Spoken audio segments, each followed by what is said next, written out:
Horas, selamat pagi, siang, sore, dan malam semua. Perkenalkan, nama saya Sofia. Di video kali ini akan menjelaskan cara pencegahan COVID-19. Yuk kita tonton sama-sama.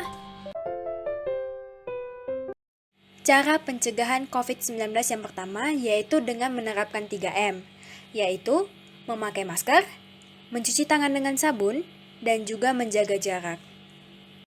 Dengan memakai masker dapat melindungi diri kita sendiri dari kemungkinan terpaparnya virus.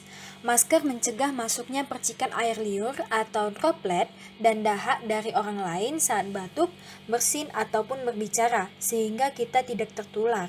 Begitupun sebaliknya, dengan memakai masker kita juga dapat melindungi orang lain. Hal tersebut karena masker yang kita gunakan juga menahan droplet yang keluar saat kita batuk, bersin, ataupun berbicara sehingga tidak menularkan virus kepada orang lain.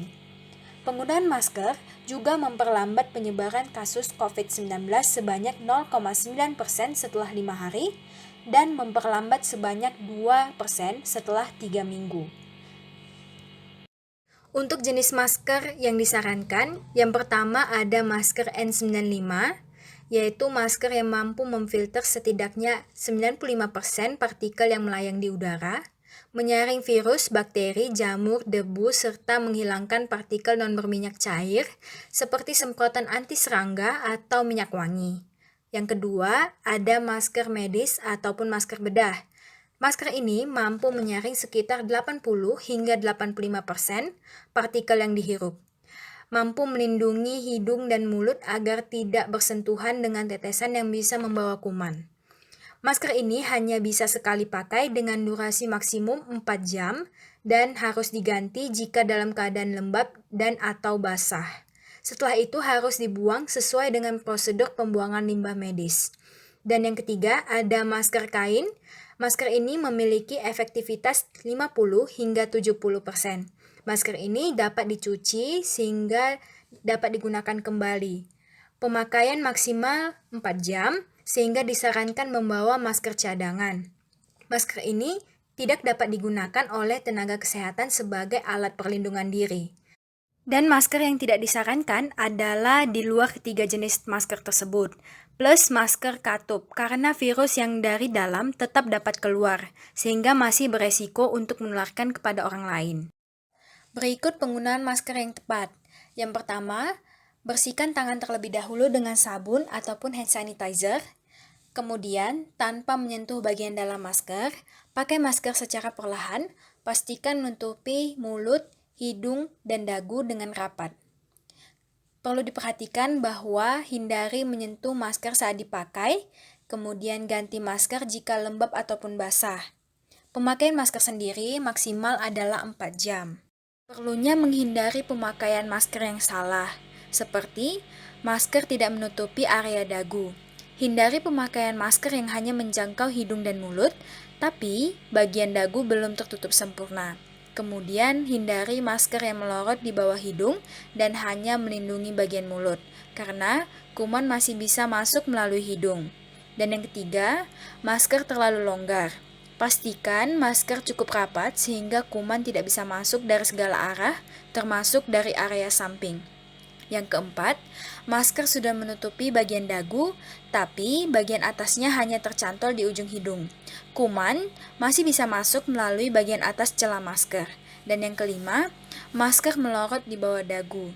Kesalahan ini membuat masker rentan terpapar kuman saat digunakan kembali. Anda juga dapat berpotensi terpapar penyakit karena area hidung dan mulut tidak terlindungi.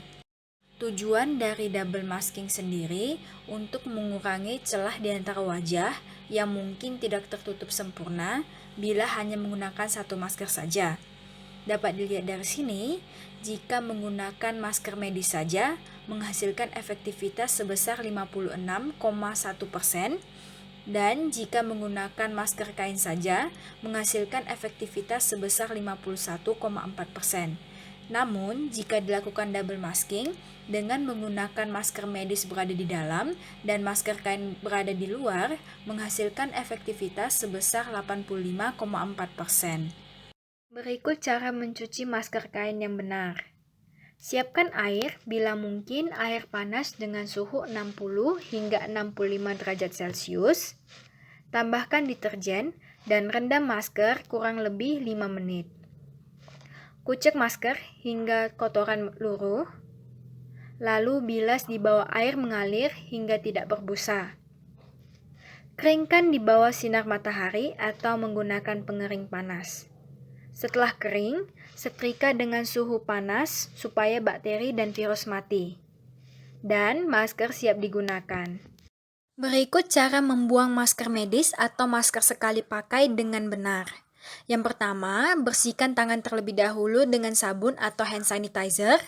Kemudian lepas masker dari belakang dan jangan menyentuh bagian depan masker. Kemudian gunting masker di bagian tengah sehingga terbelah, bungkus dengan plastik, lalu dibuang di tempat sampah khusus limbah masker. Kemudian cuci tangan lagi dengan sabun atau hand sanitizer. Berikut cara mengoptimalkan penggunaan masker. Direkomendasikan untuk menggunakan masker dengan kawat hidung, kemudian menggunakan penguat masker atau bracket, lalu menggunakan masker yang menutupi hidung, mulut, dan dagu, juga menggunakan masker 2 lapis, yakni masker medis di bagian dalam dan masker kain berada di bagian luar. Kemudian, tidak direkomendasikan untuk menggunakan 2 masker medis sekaligus dan tidak memakai masker KN95 bersamaan dengan masker lain. Tujuan dari menjaga jarak adalah untuk memperlambat penyebaran COVID-19 dengan memutus rantai penularan dan mencegah munculnya rantai penularan baru. Dengan menjaga jarak aman sejauh 2 meter, maka kita bisa mengurangi risiko tertular dan menularkan hingga 85%. Ada beberapa faktor yang harus dipertimbangkan sebelum keluar rumah untuk meminimalisasi kemungkinan terjadinya penularan COVID-19. Yang pertama, siapa? Semakin kita banyak bertemu orang, maka semakin besar risiko kita tertular. Yang kedua, di mana? Tempat umum yang tertutup merupakan tempat yang paling berisiko sebagai tempat penularan. Dan yang ketiga, bagaimana? Semakin kecil ruang untuk menjaga jarak, maka semakin besar pula risiko ruangan tersebut sebagai tempat penularan.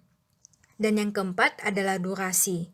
Semakin lama pertemuan, semakin besar risiko, terlebih apabila melakukan perbincangan. Tangan berperan penting sebagai perantara mikroorganisme sehingga penyebaran mudah terjadi ketika kita tidak menjaga kebersihan tangan dengan baik. Orang-orang sering menyentuh mata, hidung, dan mulut tanpa sadar. Virus juga bisa masuk ke dalam tubuh melalui mata, hidung, dan mulut. Virus yang dari tangan yang kotor bisa menyebar ke makanan atau minuman pada saat proses pembuatan ataupun saat dimakan. Virus dari tangan yang kotor juga bisa menyebar ke barang seperti pegangan tangan, meja, mainan, yang kemudian menyebar ke tangan orang lain yang menyentuhnya. Mencuci tangan merupakan salah satu kegiatan pencegahan atau preventif yang bisa kita lakukan dengan mudah dan secara mandiri. Mencuci tangan pakai sabun dan air mengalir selama minimal 20 detik dapat menurunkan resiko tertular hingga 35% atau dengan menggunakan hand sanitizer dengan kandungan alkohol minimal 70%. Berdasarkan penelitian, dengan mencuci tangan selama 20 detik, virus berbahaya yang menempel di tangan dapat mati. Apabila dilakukan di bawah 20 detik, kemungkinan virus yang mati akan lebih sedikit. Disarankan melakukan 6 langkah mencuci tangan pakai sabun sebagai berikut. Yang pertama, ratakan sabun dengan kedua tangan. Yang kedua, gosok punggung tangan dan sela-sela jari. Yang ketiga, gosok jari-jari bagian dalam. Yang keempat, gosok telapak tangan dengan posisi jari saling mengunci. Yang kelima, gosok ibu jari secara berputar dalam genggaman. Yang keenam, gosok ujung jari pada telapak tangan secara berputar. Setelah mencuci tangan, tangan harus dikeringkan dengan menggunakan tisu, handuk bersih, atau alat pengering tangan karena bakteri lebih mudah menyebar di kulit basah dibandingkan kulit kering. Kapan waktu yang tepat untuk mencuci tangan?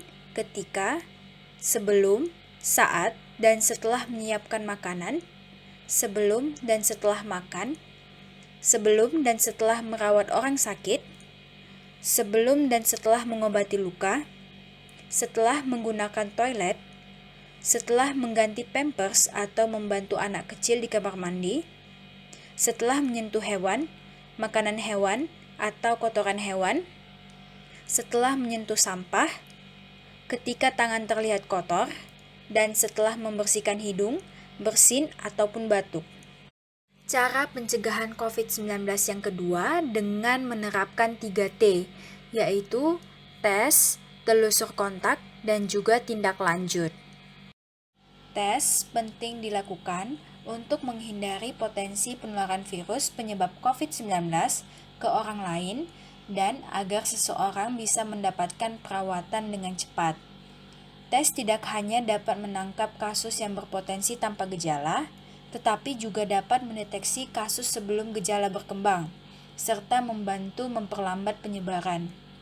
Seseorang perlu melakukan tes apabila mengalami gejala COVID-19 dan atau memiliki riwayat kontak dengan pasien terkonfirmasi positif COVID-19. Selain itu, tes perlu dilakukan secara rutin kepada kelompok yang rentan, seperti tenaga kesehatan, seseorang dengan daya tahan tubuh yang rendah atau autoimun, memiliki kondisi penyerta seperti gangguan ginjal atau gangguan jantung, obesitas, atau indeks massa tubuh lebih dari 40, ibu hamil, dan usia 60 tahun ke atas. Umumnya, ada 3 jenis tes COVID yang sering digunakan untuk mendeteksi apakah seseorang terinfeksi virus SARS-CoV-2 atau tidak. Di antaranya, tes antigen atau swab antigen, tes molekuler atau swab RNA atau PCR, dan tes hembusan nafas atau tes genos. Setiap tes memiliki tingkat keakuratan yang berbeda-beda untuk mendeteksi infeksi COVID-19. Berikut perbedaan 3 jenis tes yang terdapat dalam tabel. Telusur kontak merupakan proses untuk mengidentifikasi, menilai, atau mengelola orang-orang yang berkontak erat dengan kasus konfirmasi atau kasus probable untuk mencegah penularan selanjutnya.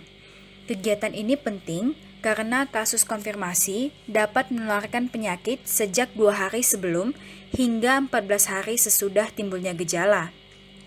Kontak erat adalah orang yang memiliki riwayat kontak dengan kasus terkonfirmasi positif COVID-19 atau kasus probable yang diantaranya berdekatan dalam jarak 1 meter selama 15 menit atau lebih, bersentuhan fisik, dan memberikan perawatan tanpa alat pelindung diri.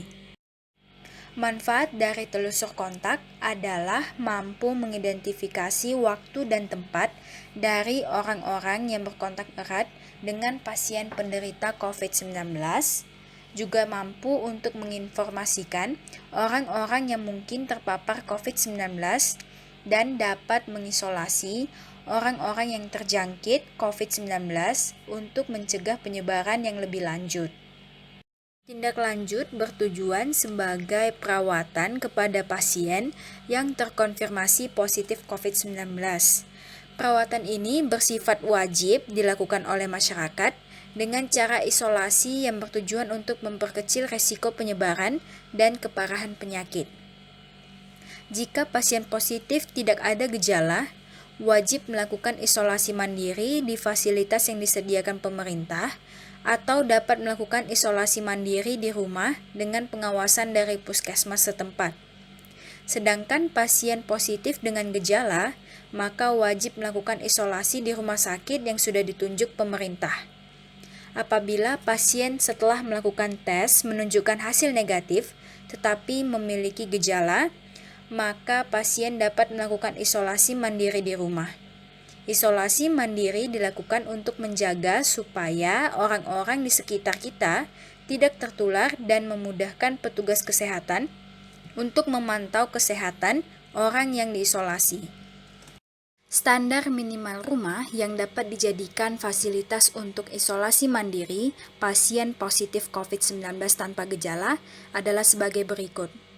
adanya persetujuan dari pemilik rumah atau fasilitas atau penanggung jawab bangunan, adanya rekomendasi dari Satuan Tugas Penanganan COVID-19, RT atau RW setempat, dan ditetapkan oleh lurah atau kepala desa setempat selaku ketua Satuan Tugas Kelurahan. Kemudian tidak adanya penolakan dari warga setempat, lalu adanya Satuan Tugas Penanganan COVID-19 wilayah yang dapat menjamin pelaksanaan isolasi mandiri sesuai dengan protokol kesehatan, hanya dihuni oleh orang terkonfirmasi COVID-19 tanpa gejala atau bergejala ringan. Lokasi ruang isolasi terpisah dari penghuni lainnya, adanya kamar mandi dalam, cairan dari mulut atau hidung atau air kumur, air seni, dan tinja dari orang yang isolasi mandiri langsung dibuang ke lubang air limbah toilet dan dialirkan ke septic tank. Kemudian untuk peralatan makan, minum, dan peralatan pribadi lainnya yang digunakan oleh orang yang terisolasi mandiri harus dicuci pakai sabun atau deterjen. Air limbah yang berasal dari cucian dibuang ke saluran pembuangan air limbah. Kemudian tidak dalam pemukiman yang padat dan terdapat jarak lebih dari 2 meter dari rumah lainnya. Kamar tidak menggunakan karpet atau permadani, sirkulasi udara berjalan dengan baik dan nyaman, adanya ketersediaan air bersih yang memadai, adanya jejaring kerjasama dengan satuan-satuan tugas pemangku wilayah, TNI, Polri, dan puskesmas setempat, kemudian terdapat akses kendaraan roda 4, bangunan dan lokasi aman dari ancaman bahaya lainnya seperti banjir, kebakaran, maupun tanah longsor. Cara untuk pencegahan COVID-19 selanjutnya dengan melakukan vaksinasi. Ada 6 jenis vaksin COVID-19 yang akan digunakan di Indonesia, yakni Sinovac, AstraZeneca, Sinopharm, Moderna, Pfizer, dan Novavax. Masing-masing dari jenis vaksin ini memiliki mekanisme pemberiannya masing-masing, baik dari jumlah dosis maupun interval minimal pemberian. Untuk interval minimal pemberian antar dosis bervariasi. Diketahui bahwa vaksin Sinovac selama 28 hari, sedangkan untuk vaksin AstraZeneca selama 12 minggu, untuk vaksin Sinopharm selama 21 hari, untuk vaksin Moderna selama 28 hari, untuk vaksin Pfizer di rentang 21 hingga 28 hari, dan vaksin Novavax selama 21 hari. Untuk cara pemberian, semua jenis vaksin dengan intramuskular, yakni suntikan langsung ke otot tubuh. Vaksin hanya diberikan kepada orang yang sehat. Kriteria individu atau kelompok yang tidak boleh divaksinasi COVID-19 adalah orang yang sedang demam dengan suhu lebih dari 37,5 derajat Celcius, orang dengan hipertensi tidak terkontrol, yaitu tekanan darah lebih dari 180 per 110 mm Hg. Jika tekanan darah lebih dari 180 per 110 mm Hg, maka pengukuran tekanan darah diulang 5 hingga 10 menit kemudian. Jika masih tinggi, maka vaksinasi ditunda sampai terkontrol. Orang yang mengalami alergi berat setelah divaksinasi dosis pertama tidak dapat menjalani vaksinasi dosis kedua. Kemudian untuk orang yang sedang hamil, vaksinasi ditunda sampai melahirkan. Lalu untuk orang yang mengidap penyakit autoimun seperti asma dan lupus, vaksinasi ditunda jika dalam keadaan kondisi akut ataupun belum terkendali. Kemudian untuk orang yang sedang mendapatkan pengobatan untuk gangguan pembekuan darah, kelainan darah, defisiensi imun, dan penerima produk darah atau transfusi, vaksinasi ditunda dan dirujuk. Untuk orang yang sedang mendapat pengobatan imunosupresan seperti kortikosteroid dan kemoterapi, maka vaksinasi juga ditunda dan dirujuk. Lalu, untuk orang yang memiliki penyakit jantung berat dalam keadaan sesak, vaksinasi juga ditunda dan dirujuk. Dan untuk lansia dalam pemeriksaannya menjawab lebih dari 3 pertanyaan dengan jawabannya juga tidak diperbolehkan untuk vaksinasi. Apakah orang yang sudah pernah terkonfirmasi COVID-19 boleh diberikan vaksin?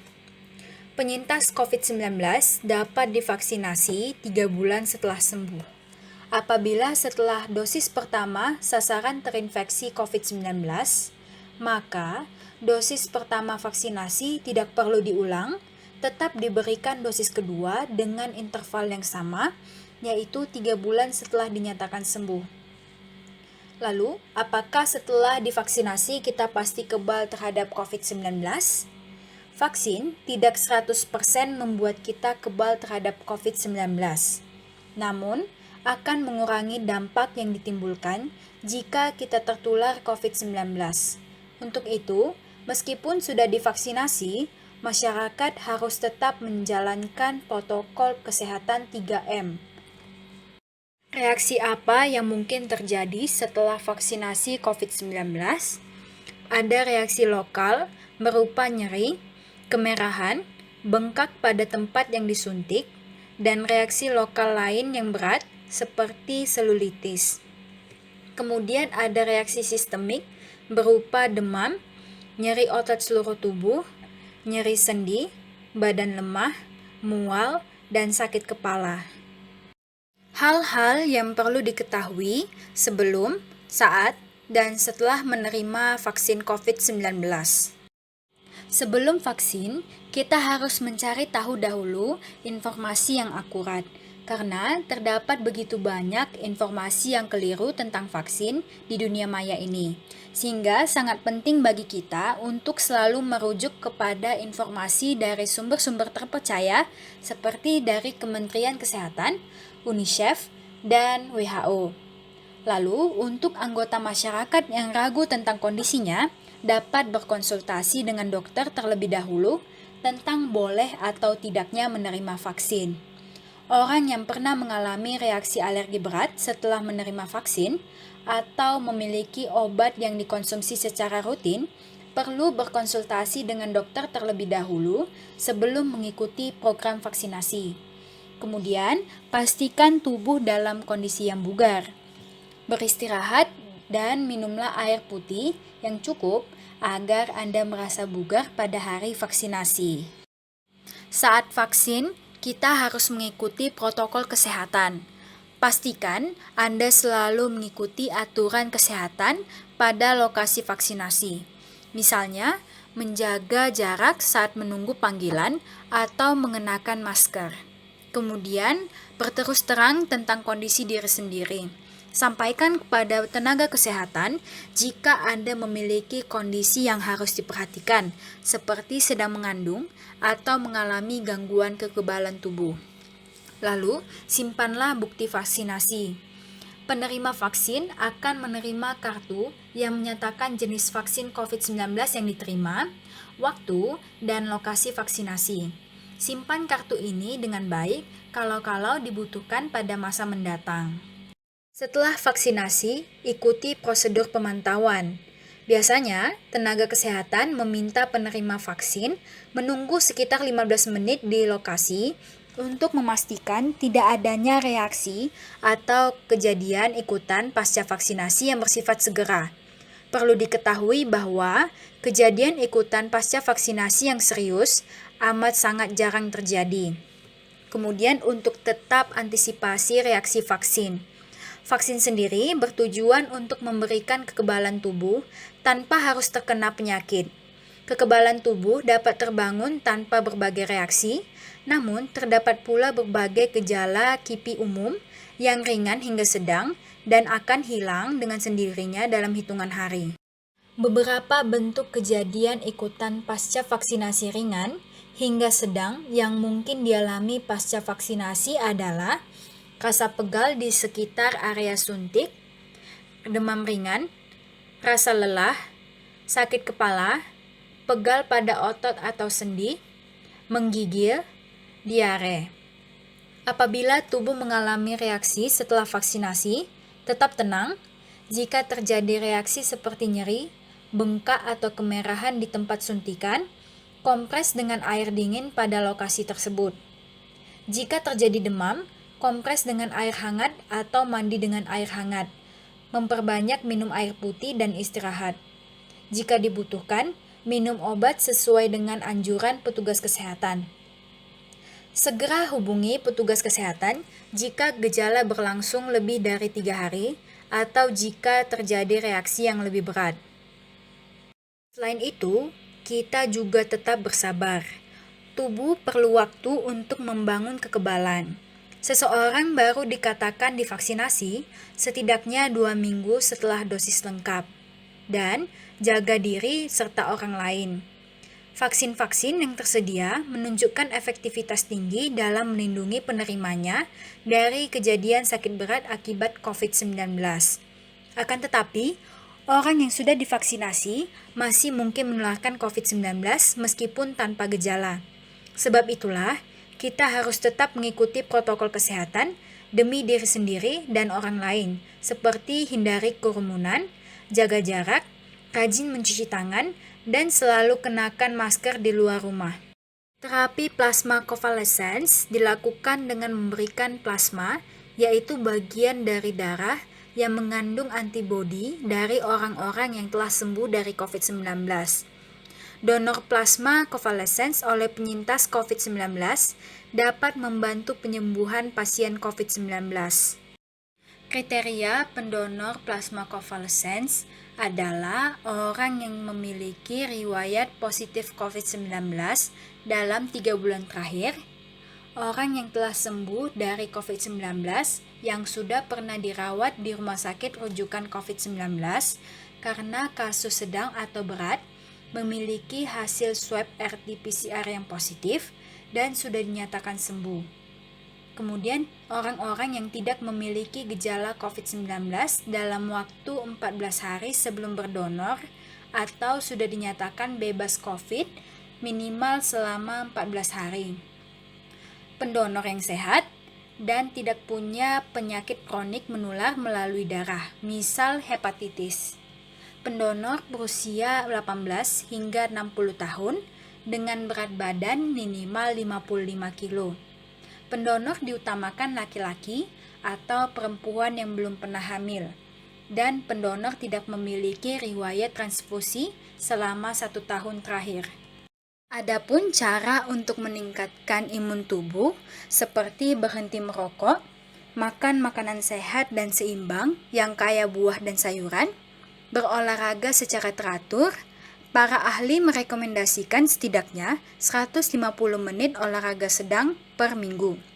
Mempertahankan berat badan yang sehat, tidur yang cukup, mengambil langkah-langkah untuk mencegah infeksi, ini termasuk sering mencuci tangan dan menjaga jarak, mengurangi stres, membatasi konsumsi alkohol, dan tetap terkini dengan semua vaksin yang direkomendasikan. Berikut merupakan referensi yang digunakan dalam pembuatan video ini. Terima kasih telah menonton video ini. Sampai jumpa!